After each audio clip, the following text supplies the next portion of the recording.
sekarang kita lihat dari segi mental dan dari segi biologis. Kalau biologis jelas sebetulnya dia belum matang kan, masih belum saatnya untuk misalnya hamil, itu kan akhirnya kurang lah. Jadi itu dari segi biologis, tapi dari segi mental ada lagi. Jadi kita membayangkan bahwa seseorang itu sangat tergantung pada cita-cita dan kepribadiannya dalam memilih seorang pasangan. Kalau dia masih muda sekali, akhirnya dia tumbuh menjadi jadi remaja, lalu jadi dewasa, itu keinginan dia, cita-cita dia untuk mendapatkan pria itu berbeda. Mungkin kalau masih kecil itu lebih ke arah hura-hura. Kalau sudah lebih, dia lebih berpikir lebih panjang barangkali, ya lebih bagaimana mereka bisa bergaul secara lebih baik, atau sudah mulai memikirkan dia sekolahnya bagaimana.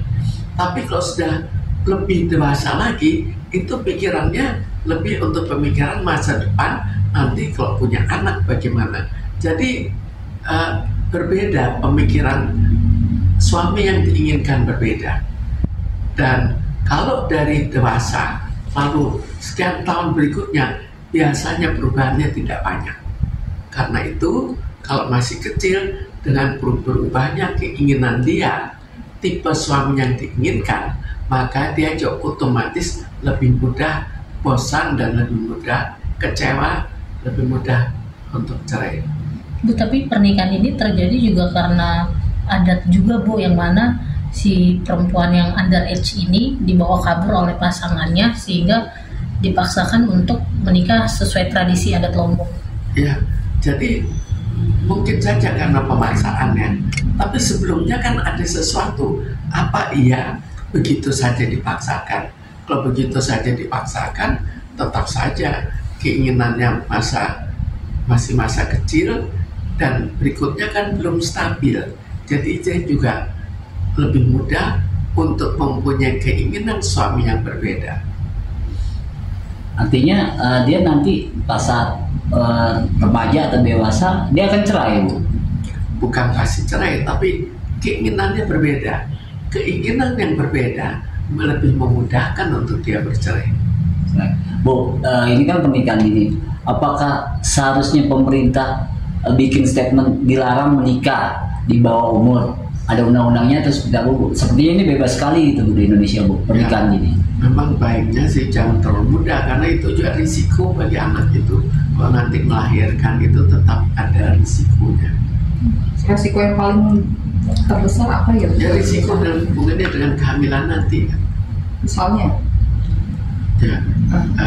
Ya kehamilannya kan kurang begitu sempurna, karena ya rahimnya kan masih kecil pada saat itu.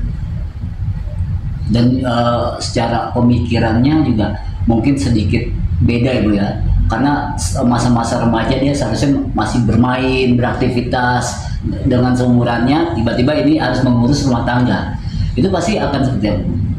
Ya, pemikirannya juga akan berbeda, tapi yang lebih penting adalah bagi keinginan dia untuk mencari tipe suami yang bagaimana, itu yang nantinya bisa berubah. Di sini perlu peran dari orang tua juga nggak sih, Bu, untuk pemikiran yang lebih luas, terbuka? Jelas perlu pemikiran dari orang tua juga, tapi kita lihat juga dari segi kultur. Kulturnya itu bagaimana? Kulturnya kawin paksa dan tidak bisa cerai, maka dia juga tidak mudah cerai. Atau kulturnya ya kawin cerai juga nggak masalah. Seperti sekarang kita bandingkan, sekarang kawin cerai kan bukan masalah dibandingkan dengan dulu. Kalau dulu itu sudah tetap bertahan walaupun tidak cocok. Bu, gimana sih, Bu, peran budaya Lombok dan tekanan sosial, peran budaya dan tekanan sosial di Lombok dalam mendorong pernikahan dini, dan gimana sih cara menghadapinya secara mental? Ya sebetulnya kan ini suatu kultur, suatu paksaan ya, jadi ya agak sulit kalau misalnya kulturnya mengatakan harus dinikahkan karena anak itu berhasil dibawa lari. Ya, memang harus memakan waktu yang cukup lama untuk merubah kultur itu. Perlu edukasi mendalam juga nggak sih Bu? Memang baiknya tetap dilakukan edukasi supaya tidak terjadi pernikahan terlalu cepat.